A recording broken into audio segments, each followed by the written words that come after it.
Hey guys, this is Zynchronize here. Welcome back to another Minecraft video. Today I'm showing you something I consider to be pretty awesome. Recently a lot of YouTubers have been posting videos in which they've made item sorting machines for Minecraft. Of course, Minecraft, which is what I always play, well, almost, except Call of Duty sometimes. Yeah, so I thought it'd be pretty cool if I could make a minecart sorting machine. And I have. This isn't it, this is just demonstrating the theory behind it, in which minecarts containing a player, minecarts such as the hopper minecart and the chest minecart are equal. Minecarts containing a player go faster, and empty minecarts go slower. Now I've made a system that can filter out these two and send the other two on their way, and all you really need to do then is have a player detector. So I'm just going to fly over to the other one and I'll show you how it works. So back we go, back in time. Ooh. Yeah, it pretty much is back in time because considering I worked along the way. So I'll just show you right here my first design, the system. So I'll start off with a hopper minecart, which will go into the lava. And then I'll show you a player an empty minecart, which will go around this loop and then go up here. We don't want it to go, well, it'll go up there because that's just another one that detects players, but there are easier player detectors that could be made. Now I'll just show you one with a player in it, just for demonstration purposes. So the player one takes you right there. This concept, well, it's a design now, it works. The concept behind it was that the minecart comes along here.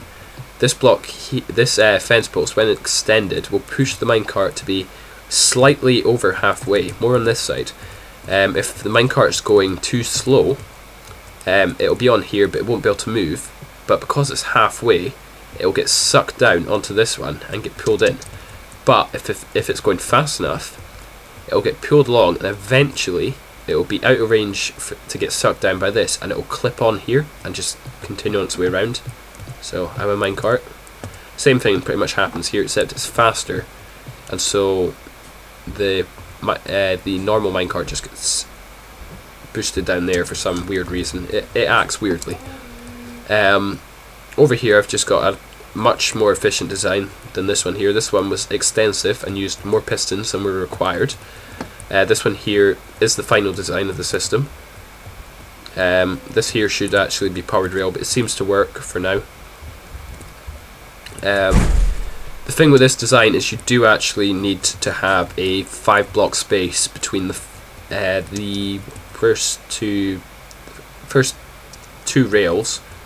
It's first two sections of rail before you come up to it. Unless you've got tons of powered rail, then you'd probably need a break, which is just an unpowered rail, and then this, and then you need 5 normal rail, and then 1 as it goes as part of the system.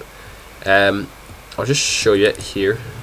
Pretty much works on the same principles, but this minecart needed to be at that speed for it to work.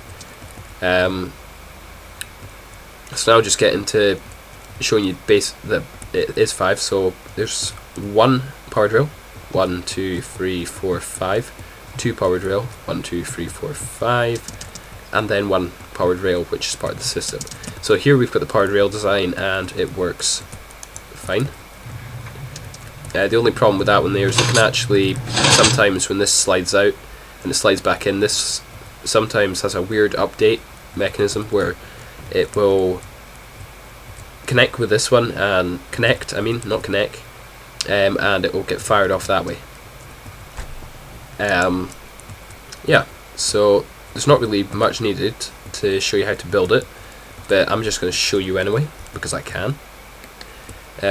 So to start off, you want to place a block here, then you want to place a piston here, a block here, redstone top, repeater, redstone, block, detector rail, powered rail, redstone, block, piston, fence. that's your basic design right there. That's all you really need, except for that block there, which just keeps the track in order. You'd also need your kind of, oh, you actually need this bit here, despite what it may appear. And then for the actual detection, well, you need this bit here as well. It's part of the detection system. So we just put a torch there, work our way down, and we go like that. We can do that. Activator rail I would use because you don't really need to power it, and well, I've got the detector rail there, so it shouldn't really matter, but that's just to make sure. And then just go down like that, and this should work. So if we, oops, if we go 1, 2, 3, 4, 5 blocks away, and power it with 3, I believe it should work. Oops, sorry, this one needs to be powered, not that. Down here, you need to power this block, obviously. Right, let's try that one. So yeah, that's it. Say you had this was your stop setting there, and just you were placing down 2 separate minecarts. I don't know, you're placing down 2 separate minecarts. This is the way you set it up. Say you had like a dispenser there or something. That's how you do it that way. Anyway, guys, a quick video tutorial on how to do a Minecraft item, minecart sorter. Thanks for watching, and I hope you enjoyed the video, and I will see you next time.